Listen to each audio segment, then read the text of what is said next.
Bon, on est d'accord, c'est toujours la faute des autres. T'en es sûr? Viens au prochain Culte Espoir, tu en sauras un peu plus.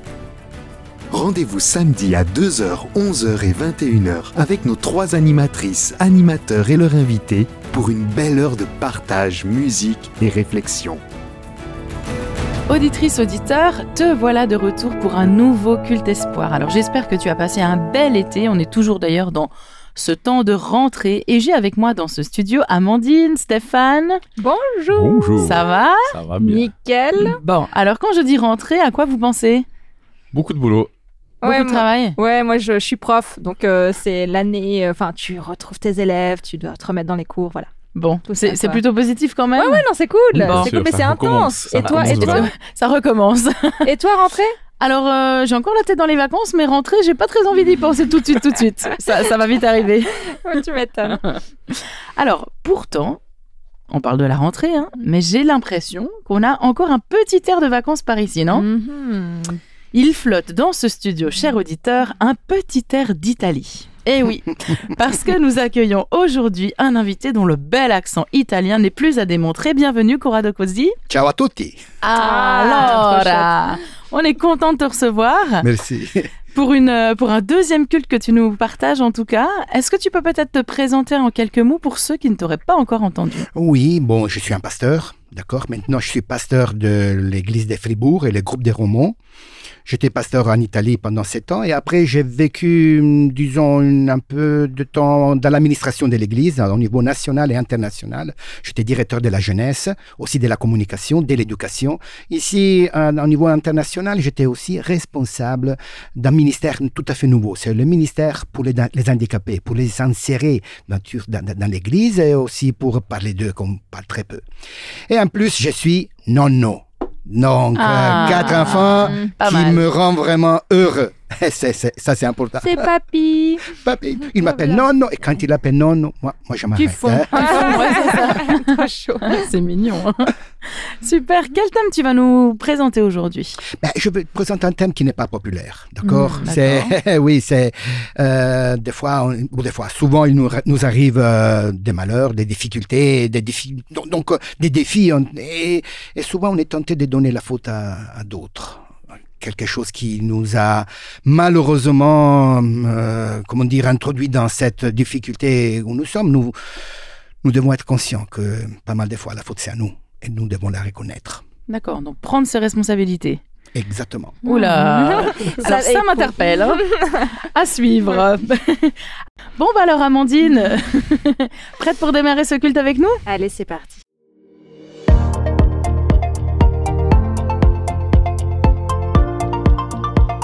Alors, pour parler de tout ce que tu as prévu de nous parler, Corrado, tu nous proposes d'aller explorer un livre de la Bible qui s'appelle Habacuc. C'est le nom d'un jeune prophète qui a parlé avec Dieu, qui a donc prié avec beaucoup de franchise pour lui parler de toute la violence, tout le malheur qu'il voit autour de lui et pour demander un peu des comptes à Dieu. Hein.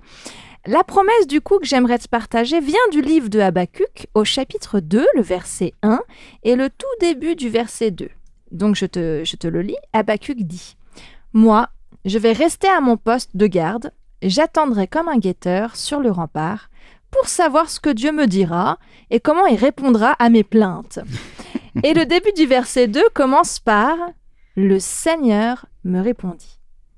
Ça, c'est une sacrée promesse. Nous allons passer ce culte à explorer des facettes de cette promesse, une promesse d'un Dieu qui accepte et veut même rentrer en dialogue.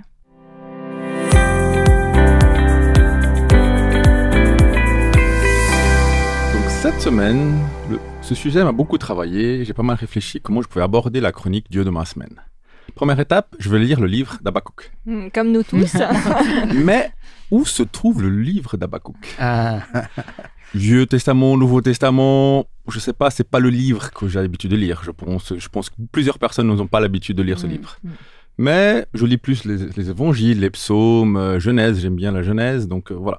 Mais j'ai dit, ça me dit quelque chose ce livre-là, parce que j'ai entendu dans les cultes, dans les choses que je vois et je lis. Donc j'ai dit, Vieux Testament, ouais, j'ai trouvé. On trouve bien dans le côté où il y a les petits prophètes, beaucoup de petits prophètes, donc c'est bien le 5e livre avant la fin. Donc c'est là que tu vas trouver. Avant la fin de l'Ancien Testament. Avant la fin de Testament. Ok. Après l'avoir trouvé, j'ai commencé à lire Habakkuk. Donc, il n'a que 3 chapitres, donc c'est facile à lire très rapidement. C'est un prophète, comme Amandine dit, n'hésite pas à parler de Dieu, le questionner. Quelqu'un qui pose beaucoup de questions et a vraiment besoin de comprendre. Sincèrement, je me suis mis à la place d'Habakkuk, parce que j'aime bien comprendre les choses. Donc, je pose des questions. Pourquoi? Vraiment, j'essaie de comprendre. Et quand on pose beaucoup de questions, on veut avoir une réponse. Et je pense que je ne suis pas le seul. Quand on pose une question, on veut une réponse. Et de temps en temps, T'en as pas. t'en as pas. Ah. Et là, ça m'énerve un petit peu, on va dire. Un tout petit peu. Tu n'es pas le seul, hein, t'inquiète pas. Parce qu'on veut savoir oui ou non. Même de temps en temps, la réponse qu'on a, on n'est pas du tout d'accord, mais au moins, c'est une réponse. Et j'ai vécu ça dans ma situation là. Je vis ça s'est un peu amélioré maintenant, mais j'ai vécu ça. C'est que je travaille sur un projet entier continent, hein, avec des gens d'autres continents, et ils travaillent pas la même chose que nous.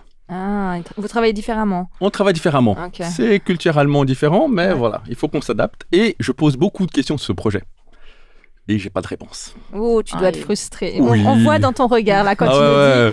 Je pose des questions, et je deviens presque un râleur parce que je pose des questions, je dois me plaindre peut-être avec mon chef, il ne répond pas, voilà. C'est compliqué et parfois je dois prendre vraiment des initiatives parce que je n'ai pas de réponse, je commence à travailler. Mais parfois, c'est pas les bonnes initiatives, donc je dois assumer les conséquences ou revenir tout le travail que j'ai fait, je dois revenir en arrière, donc voilà, j'assume mes choix. Mais puis, depuis quelques jours, la communication va beaucoup mieux. Ils me répondent assez rapidement, donc le projet peut aller beaucoup mieux. Mais ce que je peux voir avec cette expérience, aussi le livre d'Habakkuk, c'est que parfois, c'est difficile d'attendre. Et aussi, peut-être, on peut vraiment être râleur. Mais avec Dieu, on n'est pas râleur. Au contraire, il veut qu'on vaille vers lui, qu'on veut s'intéresser, on veut comprendre. Et Dieu, c'est toujours là avec nous, tout le temps. Parce que c'est ça qui est vraiment merveilleux, c'est qu'il nous laisse jamais. Il est là toujours.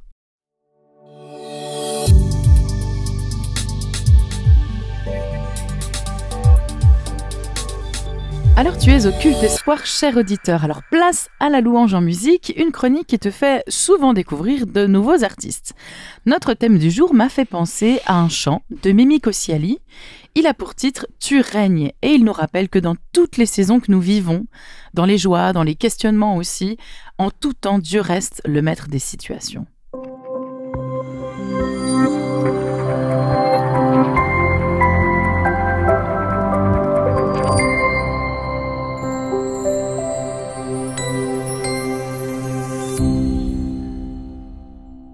Corrado, à toi la parole pour le partage biblique, merci. Merci, oui. Je pense que tu es d'accord avec moi qu'il est indéniable que nous vivons actuellement une tension aux proportions insolites. Nous sortons à peine d'une pandémie, mais nous avons maintenant une situation de guerre aux portes, là, tout à côté. On a des inondations cet été qui est incroyable. Je n'ai jamais vu une chose pareille. Surtout ici en Suisse. Des intempéries, des incendies aussi. C'est incroyable, beaucoup. Il y a de personnes qui sont mortes. Hein. Ouais, Même des enfants. Même des enfants. Il y en a de partout et pour tous. J'ai eu l'occasion de parler avec, bien sûr, des collègues, des amis. Donc, on a un peu entamé la discussion, mais et Dieu, il ne peut pas intervenir. Ceux qui connaissent la Bible connaissent que Jésus, il avait bien sûr bloqué une tempête 2 fois, il avait bien sûr fait comprendre qu'il est le maître de la nature. Alors ça, c'est presque, disons, évident. Mais Dieu, pourquoi il fait silence ? Alors, cette dynamique de s'en prendre à Dieu pour les malheurs qui nous arrivent, ou peut-être pour les silences qu'il adopte, a inspiré un prophète de la Bible. C'est Habakkuk, un jeune prophète de la Bible. Habakkuk, c'est un jeune qui a vécu autour de 600 avant Jésus-Christ et qui s'est posé la question. Et au début du premier chapitre, se présente comme cet homme qui est angoissé parce que quelque chose arrive et il ne comprend pas pourquoi. Le Seigneur n'intervient pas. Les questions qu'il pose sont très simples. Mais pourquoi et jusqu'à quand? Et je pense que ce sont des questions que toi aussi tu t'es posées. Face à des difficultés que tu as vécues. Il faut dire, oui, on a la foi, d'accord, on sait que Dieu, c'est pas le responsable, le coupable, etc. Mais il y a un moment où on s'arrête et on dit, mais alors, tu es où? Pourquoi ce silence? Je veux lire tout simplement le texte. Habakkuk 1, 2, 4. Jusqu'à quand, l'Éternel, vais-je crier à toi? Tu n'écoutes pas. J'écris vers toi pour dénoncer la violence, mais tu ne secours pas. Pourquoi me fais-tu voir les mal et contemples-tu l'injustice? C'est fort, hein? C'est fort ce qu'il dit. Ça, c'est une dénonciation. Il faut dire que Habakkuk, c'est le seul prophète de toute la Bible que, à la place de parler au peuple de la part de Dieu, il fait le contraire. Bon, il parle, lui, à Dieu directement. Et il questionne Dieu. D'accord? C'est osé quand même. C'est peut-être parce qu'il est jeune aussi, hein, qu'il y a un peu cette niaque de le laissez-moi dire, c'est pour ça que je me retrouve un peu avec ces prophètes, parce que moi aussi je questionne Dieu. Je ne sais pas toi, mais ça m'arrive, hein. Et ces deux questions, pourquoi et jusqu'à quand, sont des questions qui nous sommes tous posées dans nos moments difficiles. Pourquoi je souffre alors que je fais les choses correctement? Jusqu'à quand vais-je continuer à vivre seul? Donc, Seigneur, je t'avais demandé, mais tu n'as pas répondu. Pourquoi on me veut du mal alors que je n'ai rien fait? Pourquoi je dois supporter la mort de mes proches, etc. Bon, tu as bien sûr la liste des questions, hein, que tu les as déjà posées. Et Dieu, où est-il dans nos questionnements? Ça, c'est la question. Est-il conscient que nous avons du mal? Est-il conscient que nous doutons? Est-il conscient que nous avons des angoisses? Dans ce texte d'Habakkuk, nous voyons que le Seigneur prend le temps de répondre à Habakkuk. C'est comme si le Seigneur, il, bien sûr, savait que Habakkuk allait le questionner, allait poser ses questions, et il prend du temps.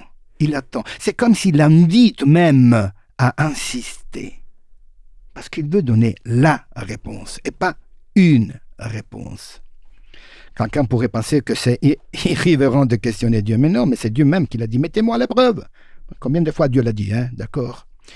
Et Dieu entend nos questionnements et veut nous aider à travers nos souffrances, à nous aider à comprendre. Bon, je ne veux pas dire que Dieu t'envoie les souffrances pour que tu puisses mieux le connaître ou bien mieux, bien sûr, entrer en bon rapport avec lui. Non. Dans la Bible, on trouve bien que le Seigneur, quand même, il est capable de limiter les souffrances que nous vivons.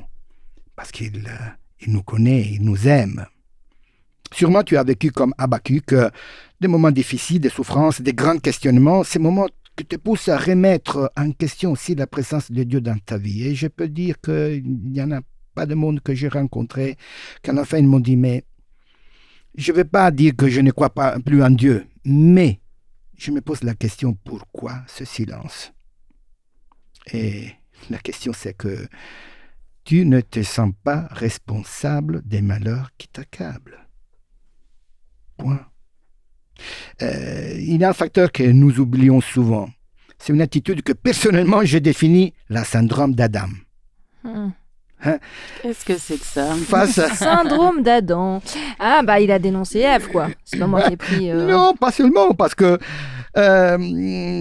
disons qu'Adam accuse la femme que Dieu lui avait donnée. Qui a accusé? Qui a accusé Adam?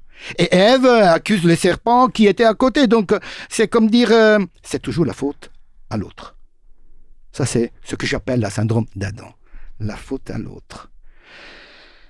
Dieu répond à Habakkuk. Je dis tout à l'heure que Dieu a pris du temps, d'accord, et Dieu répond à Habakkuk, mais pas dans le sens que Habakkuk s'attendait. Dans le premier chapitre, on trouve une longue, disons, réaction de la part de Dieu pour donner à Habakkuk quand même des outils, disons, des sujets, des thèmes pour comprendre que si le malheur arrive, Habakkuk sache que la faute c'est à vous. Et donc on lit que dans le premier chapitre, on lit que Dieu fait arriver les fameux Babyloniens pour conquérir Israël. Je pense que tout le monde connaît, que tu connais aussi la fameuse captivité babylonienne. Donc les Juifs ont été déportés. On se demande, mais pourquoi? Et la réponse était très simple. Beaucoup de prophètes, ils le disent clairement. C'est à cause de votre comportement, dit Dieu. Donc Dieu répond à Habakkuk et dit, tu me questionnes parce que je suis en silence face à l'injustice. Ben, sache une chose d'abord. Je ne suis pas en silence, mais ce qui vous arrive, c'est parce que vous n'avez pas suivi ce que je vous avais commandé. Et je pense que c'est un peu la loi de cause et effet. Bon, attention, je ne veux pas faire ce résumé généralisé un peu, parce qu'il y a quand même pour chacun de nous, de toi qui tu m'écoutes, il y a des exemples, des épisodes qu'ils t'ont touché de près, et donc ce n'est pas une généralisation. Peut-être tu as vécu des expériences très dures. Très dures. Si on explore cette réponse de Dieu, on se rend compte qu'il s'agit d'une réplique au comportement dysfonctionnel de ce peuple. Alors, admettons-le, souvent, on est plus enclin à chercher des excuses qui justifient nos comportements plutôt que de reconnaître notre responsabilité. On pense à la malchance, à quelqu'un qui nous a distraits ou qui nous a mal conseillé. Et rarement on dit « ce qui vient de m'arriver, c'est ma faute. C'est la conséquence de mes choix. » Point. Tout simple, peut-être on peut être blessant, on peut se découvrir finalement vraiment limité, et donc ça fait aussi une réaction de rage, parce qu'on voudrait quand même s'en prendre avec quelqu'un, parce que comme ça on résout un peu la difficulté qu'on a de reconnaître qu'on est en train de vivre une difficulté, mais c'est la faute à personne, c'est la faute à toi. Et sans le vivre comme une accusation. Non, c'est tout simplement réaliser que oui, c'est la réalité. Alors, dans ces chapitres, les premiers chapitres, il y a quand même un facteur qui nous rassemble un peu nos corps, parce que les prophètes réagissent au fait que le Seigneur, bien sûr, a présenté la question de cause et effet. Vous avez commis des fautes et maintenant c'est à cause de vous que vous vivez tous ces malheurs. Mais Habakkuk, et là j'aime Habakkuk, c'est un jeune qui vraiment a envie de ne pas, bien sûr, accepter du coup c'est la réponse que Dieu lui donne. Il dit tout simplement, ta réponse n'a aucune logique. Effronté, va. C'est intéressant. Dis comme ça à Dieu. Non, ta réponse n'a aucune logique. La manière dont tu gères mes problèmes ne me satisfait pas. Parce que je souffre et je me sens seul alors que je ne l'ai pas mérité. Mes proches souffrent et ils ne l'ont pas mérité. Ça, c'était la pensée d'Habakkuk. C'est ça, c'est ta pensée. Tellement logique, ouais, bien sûr. C'est logique, hein, mais c'est ta pensée. Tu ne peux pas venir et dire c'est ta faute. Combien de fois nos parents, face à ce qui nous est arrivé, écoute, c'est toi qui l'as voulu. D'accord? Alors, nous sommes confrontés face à une question qui est très importante. Est-ce que nous arrivons à comprendre que nous sommes responsables de ce qu'il arrive? Alors, Dieu a bien compris quel était le problème d'Habakkuk, et enfin, il lui donne la réponse que nous tous nous attendons. Le Seigneur, il dit tout simplement, le juste vivra par sa foi. Point. Oh, quelle est l'originalité de cette réponse? C'est très simple. C'est que on devient juste, on est juste, parce qu'enfin, nous reconnaissons que Dieu peut tout, c'est pas sa faute, son silence, c'est un silence d'éducation, il attend bien sûr le moment pour répondre, pour donner la bonne réponse, et il nous demande d'avoir foi en lui. Vous savez, dans le texte, il est écrit comme ça. Finalement, il est écrit « Mais la vision par écrit, grave-la sur des tables afin qu'on la lise couramment. » En effet, c'est encore une vision qui concerne un moment fixé. Elle parle de la fin et ne mentira pas. Vous savez, je découvre que finalement, ces prophéties de Habakkuk d'il y a beaucoup d'années, c'est pour nous. Parce qu'elles parlent d'aujourd'hui. Parce que nous aussi, nous posons ces questions. Bon, personnellement, pour ce qui m'arrive, mais en général, tout ce qui est autour de nous, Seigneur, alors, quand est-ce que tu interviens? Et combien de fois tu as prié en disant, Seigneur, reviens bientôt? Parce qu'on n'en peut plus. Et alors, pour conclure, la question pourrait être, oui, d'accord, Seigneur, dit Habakkuk, tu as raison, je reconnais. Ma foi fait la différence. C'est ma foi qui fait la différence. Et s'il y a quelqu'un qui demande, mais où est Dieu? Alors, lui dit tout simplement Habakkuk, l'Éternel, verset 20 du chapitre 2, l'Éternel, lui, est dans son saint temple. Que toute la terre fasse silence devant lui. Mais je le trouve d'un respect extraordinaire. Le Seigneur nous demande de nous faire du silence. Ce n'est pas lui qui fait silence. Mais nous, parce que nous, toutes les fois que nous réagissons, nous ne sommes pas dans la bonne direction. Et alors, comme disait encore Habakkuk, où est-ce que je peux trouver les boutons? Parce que moi, je cherche les boutons. Hein. Bon, la souffrance est là, mais je cherche les boutons pour la calmer. Mais et Habakkuk, il a trouvé les boutons parce qu'il a dit dans le 2e chapitre et aussi dans le 3e chapitre, seul le Seigneur est ma force. Et alors, rappelle-toi que le seul endroit où tu peux trouver Dieu quand tu le cherches, un refuge sûr, c'est dans ta foi.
Chers auditeurs, chère auditrice, tu te trouves au Culte Espoir. Nous venons d'écouter Corrado qui nous a partagé une réflexion sur le fait d'assumer nos responsabilités. Finalement, quand est-ce qu'on est responsable, pas responsable? Où est-ce qu'on met Dieu là-dedans? Où est Dieu là-dedans? Nous savons, Corrado, que c'est un sujet qui te parle personnellement pour l'avoir vécu dans ta vie. Hein. C'est pas que de la théorie. Alors, du coup, on t'a proposé d'avoir l'espace pour nous partager ton témoignage dans ce Dieu agit que tu as accepté de faire. Merci beaucoup. Alors, j'ai appris que tu aimes voyager, tu aimes parcourir le monde, tu es même allé en Australie, c'est bien ça? Absolument, oui. Mais pourquoi j'étais en Australie? Parce que ma famille habite en Australie. D'accord. Et donc, je crois que cette fois-là, c'était un événement spécial. Oui, moi, je visitais mes parents pas souvent. Ils sont partis il y a 43 ans et c'est difficile d'aller en Australie pour rester le temps des vacances. Mais donc, on a fait une surprise à mon père. Il a 7 ans, il a tourné à 80 ans. Il venait d'avoir 80 ans. Il venait de 80 ans. Oui, d'accord. Et on voulait organiser une fête qui pratiquement marquait le moment, d'accord. Et donc, moi et ma femme, nous sommes partis. Nous sommes arrivés là à Melbourne et avec mes frères, on a organisé une semaine dans une des îles les plus belles au monde. Oh, incroyable. Oui, les îles de Hamilton Island. Vous étiez en bateau du coup? Comment ça se Non, on est arrivé en avion jusqu'à l'île? Non, pas l'île. Oui, jusqu'à l'île, tu as raison. Okay. Jusqu'à l'île, donc là, on a pris des petits cars et donc on a loué une villa, donc une maison. On était une quinzaine, c'est pas beaucoup de monde. Hein. Et donc, on a commencé cette semaine magnifique. Et là devait être un peu, comment dire, vraiment le cadeau pour mon père. Et le dernier jour, c'était la cerise sous les gâteaux. Alors, on est allé à faire du snorkeling C'est du snorkeling. C'est de la masque et tuba, c'est exactement, ça, hein? C'est de l'exploration de la mer. Donc, donc sur un bateau. En surface. Okay. D'accord. Alors, on est parti avec un bateau. On est arrivé sur une des îles parce que les Hamilton Islands sont pas mal d'églises. Pas mal d'îles. Pas mal d'îles. Je suis pasteur. Pas mal d'îles. Et donc là, on est arrivé. Les capitaines nous a bien sûr donné des consignes et il nous a dit clairement où aller et finalement aussi il nous a dit quoi faire. Il nous a donné des conseils. C'était aussi. Quoi les conseils de base? Alors de ne pas aller descendre vers les sud, mais d'aller vers les nord du bateau. Donc face au bateau et pas derrière. Mais moi je comprends pas l'australien. L'anglais, oui, mais pas l'australien. C'est vrai que c'est un accent particulier. Oh là là, oh là là. Ouais. Et j'ai fait confiance à mon père, qui était à côté de moi, donc qui devait comprendre l'australien. Donc, alors, on s'est habillé et on cherchait comment on l'appelle, le gilet de sauvetage. Ouais. Et on a vu que 2 Japonaises étaient là et qui étaient en train de prendre les nôtres. Alors nous, hommes italiens, qu'est-ce qu'on fait? On ne laisse pas les gilets à 2 dames. Ben aussi, pas seulement les Italiens, il le faut, mais d'accord. Et alors on a dit, ok, on le laisse. Alors, vu que nous sommes tous les deux donc de bons nageurs, scuba dive tous les deux, mon père il a fait pas mal des fois la plongée, etc. Donc on est descendu sur la mer. Mais c'était problématique parce que ça faisait partie des consignes, c'est ça, d'avoir les gilets? Absolument. Mais on a dit d'accord. Ok. Et alors on est parti dans le mauvais sens. On est parti. Moi, je ne savais pas. Ah, ça commence déjà mal. Ah oui, moi j'avais un GoPro, donc avec moi, et une tortue, on dit. Hein, Une tortue arrive là, devant nous, et moi, on est en train de la suivre. Extra. Okay. Mais la GoPro pour filmer, quoi. Pour filmer, bien sûr. Donc, et mon père était à côté de moi, d'accord? À côté de moi. Et à bout d'un certain moment, mon père a dit, je suis fatigué. J'ai dit, papa, attention. Tourne-toi, ça c'est la consigne, hein, tourne-toi. Il s'est retourné sur ses épaules, exactement, et après il a enlevé les masques. Ça c'est les mauvais signes. Alors j'ai appelé tout de suite le secours qui est arrivé, mais il a mis 3 minutes. 3 minutes, c'est rien. C'est super long quand tu es dans l'eau. Alors j'ai soutenu mon père qui n'arrivait plus parce qu'il était fatigué, et je l'ai soutenu avec mes palmes. Donc 3 minutes. Là, on te voit dans le studio, tu as les mains en l'air en train de porter en fait ton père dans l'eau, quoi. Tu vois, mon père, il est lourd, hein. Bon, l'eau quand même. Et alors, c'est un adulte, quoi. Hein, oui, bien sûr. Les secours arrivent. Il prend mon père, mais pas moi. Ouais. Et moi, j'étais tellement fatigué. Ça t'avait fatigué. Je me suis évanoui directement dans l'eau. Mais si tu t'évanouis dans l'eau, c'est-à-dire que tu as coulé, en fait. J'ai coulé. En fait, tu t'es noyé. Je me rappelle même pas. Parce que je me rappelle qu'en bout d'un certain moment, mon frère était à côté de moi, il m'avait pris son bras dans mon cou, comme on doit faire, il m'a porté directement sur le bateau. Attends, j'ai loupé une étape. C'est-à-dire que toi, tu étais en train de couler, ton frère a vu que tu étais en train de couler, et il a... Non, il n'a pas vu. Non, il n'a pas vu. Il a juste vu que tu n'étais plus là. Il a vu que j'étais plus là, il a nagé le plus vite possible. Et il a plongé juste au bon endroit pour te trouver, quoi. Comment tu l'appelles ça? C'est un miracle. Et alors, il m'a pris. Je dis rien de plus. Hein. Il m'a pris. Et donc, je suis arrivé sur le bateau. J'ai respiré 2 bouteilles d'oxygène. Et le capitaine, il a vu que j'étais vraiment en difficulté. Il a laissé tout le monde, une quarantaine de personnes sur la plage. Et il m'a amené directement sur l'autre île. Il n'y avait pas d'hôpital. Donc, pour que tu aies accès aux soins. Oui, et quand je suis arrivé, ils ont fait tout de suite une analyse. C'était un problème énorme au cœur. J'ai eu un Takotsubo. Je ne sais pas ce que c'est. Voilà. Takotsubo, c'est un syndrome, on l'appelle la syndrome du cœur brisé. D'accord? Et je dois dire que j'étais mal mis. Hein, d'accord? C'est pourquoi ça s'appelle Takotsubo? Parce que enfin a été découvert par un médecin japonais. Et le Takotsubo, c'est une petite amphore pour prendre les poulpes. D'accord? Mais la forme du cœur. Okay. Alors, il l'a appelé comme ça, Takotsubo. Et on la connaît maintenant, la Takotsubo, c'est cette syndrome du cœur brisé. Et alors, je suis arrivé là, ils m'ont fait des analyses. Je devais partir directement de l'île et arriver sur le continent. Donc, ils ont appelé l'hélicoptère, tout un protocole énorme, long. Hein. Je suis arrivé directement à l'hôpital, ils étaient déjà prêts. Parce que j'étais en danger. Ils ont arrivé, ils ont tout fait, les analyses qu'il fallait faire. Ils m'ont mis, comme on dit, en sécurité. Et quelque chose s'est passé parce que finalement, ils m'ont mis en sécurité. Mais les jours après, quand ils ont fait l'intervention, ils ont dit, Monsieur Cozzi, vous avez un takotsubo assez grave. Maintenant, il faut faire attention. Et j'ai compris que je commençais une nouvelle vie, quoi. Une nouvelle vie, d'accord. Alors, tu fais le lien, toi, du coup, entre ce qui t'est arrivé, donc quand tu as coulé, oui, et ta condition de cœur, en fait. Il y a un lien direct entre les deux. Exactement, parce qu'après, je suis retourné en Europe, donc en Suisse, et j'ai rencontré mon cardiologue qui a fait toutes les analyses, et il m'a dit tout clairement, monsieur, je dois vous dire que oui, ce que vous avez vécu, c'est assez grave, donc vous êtes un cardiopathe, on dit comme ça, hein, à toujours, d'accord.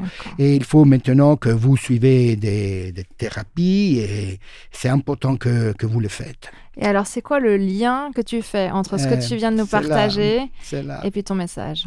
C'est que l'année dernière, j'étais en Australie parce que, pour d'autres raisons, c'est ma maman qui a l'Alzheimer et je voulais la rencontrer avant qu'elle ne me reconnaisse plus. Donc, je suis allé là-bas et mon frère, il a organisé une visite ce qu'on appelle la barrière coralline, la barrière de corail. La barrière de corail, non? Il m'a dit, viens, on va ensemble. J'avais peur, tellement peur. Bien sûr. Ah, bien sûr. Alors, il m'a aidé finalement à dépasser cette peur. Et j'étais, bien sûr, j'avais annoncé que j'étais cardiopathe. Donc, réaction à ce qui m'arrivait, c'est que j'ai peur de l'eau. Moi, j'avais jamais peur de l'eau. J'ai peur de l'eau et je ne peux pas aller où vont les autres. Donc, on est arrivé là sur la plateforme et tout le monde partait à visiter. Moi, j'étais là autour avec un médecin qui me regardait tout le temps. Puis, il me semble que ton frère t'a dit quelque chose. Eh bien, c'est là le problème. C'est que quand on était de retour de cette belle promenade sur l'eau, mon frère m'a dit, Corrado, je dois te dire une chose. Le capitaine était fâché contre toi parce que tu n'as pas écouté les consignes. J'ai dit, mais bon, d'accord, mais papa, mais non, même pas papa. Le capitaine avait dit de ne pas aller dans cette direction. Oh, je ne savais pas, j'ai dit. Mais en plus, il avait dit de mettre les gilets de sauvetage. J'ai dit, mais écoute, enfin, oui, d'accord, je devais le mettre, mais c'était les deux Japonais qui l'avaient. Il a dit non. C'était moi qui les avais pour vous. Et je vous avais dit de m'attendre. Tu n'as pas écouté mes consignes. Et maintenant, tu es comme ça. Alors, je ne vais pas être pathétique, mais maintenant, j'ai un peu peur de l'eau. Je dois prendre des médicaments tous les jours. Je dois faire des visites régulières chez les cardiologues. En plus, j'ai une petite machine, j'ai un petit microchip sous le cœur un petit monitorage, etc. Et bien sûr, je dois dénoncer toutes les fois que je dois aller n'importe où. Donc, tu dois annoncer ta situation. Que je suis. Qu'est-ce que tu as envie de, pour conclure ton témoignage, qu'est-ce que tu as envie de transmettre finalement aux auditeurs? Je voudrais dire, oui. J'ai essayé de trouver des justifications à ce qui m'arrivait. D'accord? La faute, c'est à mon père. Parce que finalement, c'est lui qui s'est tourné et donc il ne devait pas. La faute, c'est aux Japonais. Parce que finalement, ils ont pris mon gilet. La faute, c'est... bon, d'accord, je ne comprends pas l'Australien. Vous savez combien de justifications on trouve? Et mon frère m'a dit, moi, je t'avais dit de m'attendre et j'avais les gilets pour toi. Donc, la faute, c'est seulement à toi. Bon, c'est pas une accusation, mais c'est une reconnaître. Et ça, quand il me l'a dit l'année dernière, j'étais vraiment, vraiment mal à l'aise. Parce que quand tu trouves quand même qu'il y a une justification, que quelqu'un, finalement, t'as fait ce que tu as fait, bien sûr, peut-être tu es un petit peu soulagé, même si tu as le problème. Mais quand c'est complètement ta faute, complètement, 100%, ça, tu réagis différemment. Bon, maintenant, je l'ai accepté, c'est passé déjà une année. J'en souffre relativement. Et tu le partages à la radio. Merci pour cette confiance. Parce que c'est une réalité. Quand je dis, le Seigneur a dit attention parce que tu as des responsabilités, eh bien, moi, je l'ai vécu sous ma peau. Merci pour ce partage. Je vous propose de poursuivre la réflexion dans la chronique Et toi, ça te parle? Du témoignage aussi. On va profiter de ces deux moments qu'on a eu avant. Je commence par Marina. Qu'est-ce qui t'a interpellé dans le partage biblique et aussi dans le témoignage? Alors, ce prophète Habakkuk, ce jeune prophète, questionne Dieu face au désastre qu'il rencontre finalement avec son peuple dans le quotidien. C'est quelque chose d'assez terrible quand on lit ces chapitres. Et puis tu disais, Corrado, que Dieu lui dit finalement, en réalité, tu payes les conséquences ou en tout cas tu dois prendre les responsabilités de ton peuple finalement, de ce qui s'est passé, peut-être les générations aussi précédentes qui n'ont pas suivi les voies de Dieu. Puis je me disais, mais peut-être préciser aussi à nos auditeurs, on a un Dieu qui est malgré tout plein d'amour, mais est-ce que c'est un Dieu qui punit? Est-ce que c'est un Dieu qui nous veut finalement un peu du mal, même si pour nous faire comprendre les choses? Enfin, comment est-ce qu'on peut comprendre tout ça? Et c'est vrai que moi j'avais un peu une image de me dire, mais je suis conscient qu'on est accompagné par un Dieu qui est plein d'amour, et j'arriverai pas en tout cas à le percevoir comme un Dieu qui veuille vraiment me faire payer les conséquences des actes que j'ai commis ou autres. Et donc, du coup, j'ai souvent cette image d'un parapluie, en fait, de Dieu qui me dit, écoute, viens, si tu suis mon chemin, t'es sous ma protection, t'es sous ce parapluie, puis t'as pas la pluie qui vient t'attaquer, t'as rien, y a pas les orages, t'es un petit peu couvert, quoi. Et puis finalement, dans la réalité de nos vies, on fait des petits pas de côté quand même, parce qu'on a envie d'être un peu autonome. Et puis là, finalement, Dieu, il peut plus tout à fait, parce qu'il respecte nos choix, notre libre arbitre, donc il va pas déployer son parapluie dans tous les sens parce qu'il veut absolument tout le temps nous protéger. On doit aussi apprendre finalement les conséquences de notre vie sans lui. Et c'est un petit peu comme ça que je le comprends finalement. C'est sortir de la protection de Dieu. Ça m'amène à toutes ces conséquences, à tous ces désastres parfois que je dois porter ou que je porte parce que mes aïeux ont fait certains choix et puis je suis encore impliquée dedans. Ça, c'est un premier éclairage que je trouvais intéressant. Et puis le deuxième point que t'as ce questionnement de se dire, mais où est Dieu dans mes questionnements? Est-ce que je l'invite tout au long de mon questionnement quand je suis pas d'accord avec lui, quand je comprends pas les choses? Et je crois pas que j'invite Dieu tout le temps en fait. J'ai des premières questions où je vais m'approcher de Dieu quand je comprends pas quelque chose. Et c'est vrai qu'assez vite, mon caractère un peu indépendante me mène à continuer mes questionnements toute seule. Et mes ruminements, on va dire comme ça. Le début était bon, faut continuer. Le début était bon. Et je me dis, finalement, ce petit jeune Habakkuk, il a pas lâché Dieu, mais sur tous ses questionnements, tout son cheminement finalement. Et Dieu est intervenu quand même à un moment donné, en lui donnant des réponses. Et peut-être que parfois, moi, je m'attends plus en fait aux réponses de Dieu, parce que ça m'intéresse pas. Parce que j'ai peut-être pas envie non plus de connaître ses réponses, ou parce que j'ai déjà réfléchi à quelque chose qui me plaît plus et puis je veux couper. Donc ça m'interpelle, ça. Il y a une tension, je trouve, en tout cas moi je l'ai perçue comme ça, entre les fois où en fait on vit des trucs. Tu vois, ce Habakkuk, là tu en as parlé, il a pas fait, enfin il est pas responsable de ce qu'il reproche à Dieu, tu vois là. Au contraire, parfois il est hyper fidèle. Voilà, c'est ça. Lui, il dit oh là, il se passe plein de trucs là. Tu fais quoi? Moi, j'ai rien fait. Et du coup, c'est vrai que de dire, moi, première réaction, c'est de dire attends, mais il a rien fait. Arrête de dire Corrado, qu'est-ce que tu racontes là?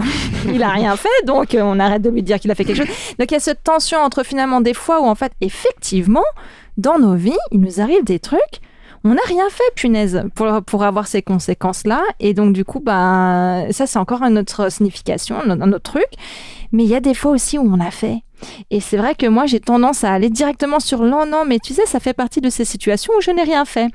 Et en fait, non, des fois, ça saoule, mais c'est aussi des conséquences de choix. Et alors après, moi, je vais loin, puis après, je me dis, oui, mais mes choix sont conditionnés par la société dans laquelle je vis et dans ce que j'ai vécu comme toi. Et du coup, je retrouve plein d'excuses en même temps, c'est des justificatifs. Je trouve ça très, très difficile, en fait, finalement, de se dire, OK, il y a quand même une part de responsabilité que je dois assumer, en sachant que Dieu, il m'accompagne, il m'aide. Et puis, voilà, dans ton témoignage très fort, finalement, tu as toute une nouvelle vie, finalement, avec cette maladie. Et j'ai l'impression que le Seigneur, il t'accompagne, il est fidèle et il te donne la force. Absolument, absolument. Et je voudrais ajouter une chose. Parce que quand Dieu répond à Habakkuk, le juste vivra par sa foi, Dieu a tout simplement dit, ne t'inquiète pas, j'ai trouvé la solution. Tu ne restes pas tout seul avec ces questionnements. Parce que, disons-le, vous avez raison, on a raison. Jusqu'à quel point je suis responsable de ce qui arrive autour de moi. Moi, je ne suis pas responsable. Pourquoi je dois payer? Mais rappelons-nous que nous sommes, disons, toute une longue chaîne à partir d'Adam et Ève qui, quand même, ils ont fait un choix. D'accord? Puis on n'est pas que des individus, on fait partie d'une humanité. Bien sûr. On est aussi... Mais Dieu a trouvé la solution. Oui. Dieu a trouvé la solution. Et c'est ça important. Et ce Jésus qui est venu sur terre, ça nous parle. Hein. Donc on peut parler, je pense, longtemps encore, parce que chacun, je pense, qui a vécu ce moment-là. Donc on fait des choses exactes. Moi, j'ai tellement d'exemples, mais on peut rester des heures pour parler d'exemples, même simples. Hein. Un exercice que je ne fais pas, je me fais mal. Je pense qu'on a tous. Et aussi, quand être parent, je pense que on voit aussi les enfants à faire ces choix. On leur a dit, ne fais pas ça. Ils le font. La petite phrase, je t'avais dit. Ah, je te l'avais dit. On la connaît, cette phrase. On connaît, donc c'est quelque chose que je pense qu'on a tous vécu et je pense qu'on voit aujourd'hui, on vécu encore. Et toi, cher auditeur, est-ce que ça t'a interpellé, ce sujet? Donc discute, partage avec vos amis, avec tout le monde que tu aimes ou si que tu n'aimes pas, de ces sujets-là. Et qu'est-ce que tu fais? Corrado, tu peux prier avec nous? Bien sûr. Ah Seigneur, merci beaucoup parce que ta bonté, elle est manifestée à travers les paroles que nous pouvons lire dans la Bible. Les exemples qui sont arrivés jusqu'à nous permettent quand même de avoir un peu clair, si pas tout complètement, quel est le message que tu as préparé pour nous tous. Seigneur, on sait qu'on vit dans un monde qui a mal commencé, qui a fait un choix différent de ta volonté et finalement nous tous nous sommes en train de vivre des conséquences, mais dans ta bonté tu as trouvé la solution et tu nous as donné une espérance, un espoir qui est extraordinaire. Avec Jésus tu nous as fait comprendre qu'il y a une solution. Bien sûr on ne peut pas réparer tous les mal qu'on a fait, mais avec Jésus, avec cette foi que tu nous as donnée, nous pouvons aller vraiment très loin. Et c'est loin, c'est l'éternité.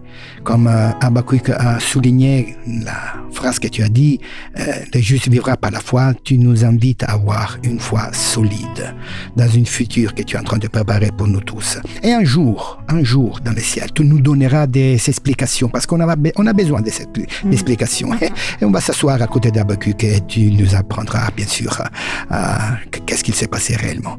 Merci Seigneur quand même, parce que nous pouvons faire confiance à toi. Au nom de Jésus. Amen. Amen.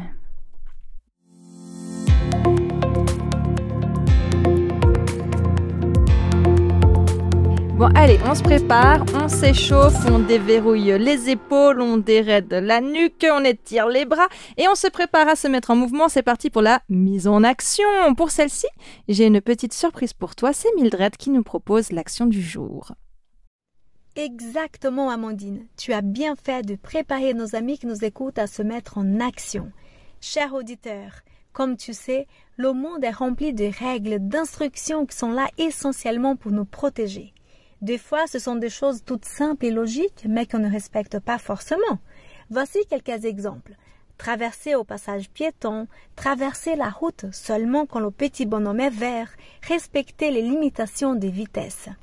Nous savons tous que le non-respect des règles peut apporter différentes conséquences. C'est sûr que nous n'avons pas toujours le contrôle de tout ce qui nous entoure, mais là où tu peux avoir une influence, essaye d'agir correctement. Fais de bons choix pour que les choses se déroulent de la meilleure manière possible. Cette semaine, je te mets au défi de faire un sondage intérieur et de découvrir quelle est la règle de vie qui te dérange le plus, ou encore celle que tu as le plus de mal à respecter. Renseigne-toi davantage sur le sens de cette règle et quelles seraient les conséquences de ne pas la respecter. L'objectif est de comprendre le sens des règles et pas simplement les appliquer sans réflexion. Dans la Bible, nous trouvons plusieurs instructions qui nous aident à mieux vivre. Ça me fait penser à ce verset qui nous conseille de régler les problèmes avec les personnes avant le coucher du soleil. Ça a l'air anodin, mais on dort tellement mieux quand on a l'esprit libre. Tu peux trouver plusieurs autres conseils de ce style dans la Bible. Dieu t'aime, il t'a laissé quelques instructions pour que tu sois plus épanoui. C'est parti pour l'action. Notre culte espoir touche à sa fin. Merci Mildred pour ce clin d'œil avec cette action. Je remercie aussi notre invité du jour, Corrado Cozzi, pour ce partage que tu nous as apporté. Merci Avec beaucoup. plaisir. Merci. Merci Amandine, merci Stéphane pour ces chroniques toujours pétillantes, portées par votre envie de faire de ce culte un temps édifiant pour nos auditrices, nos auditeurs. Merci Marina. Merci aussi. Et puis c'est porté par cette action que nous allons entrer dans cette nouvelle semaine. On se retrouve la semaine prochaine pour un nouveau culte d'espoir. Dans l'intervalle, que Dieu se fasse présent dans ton quotidien, qu'il t'apporte sa paix et qu'il te donne à toi aussi des réponses à tes questions. Ciao, ciao. Ciao.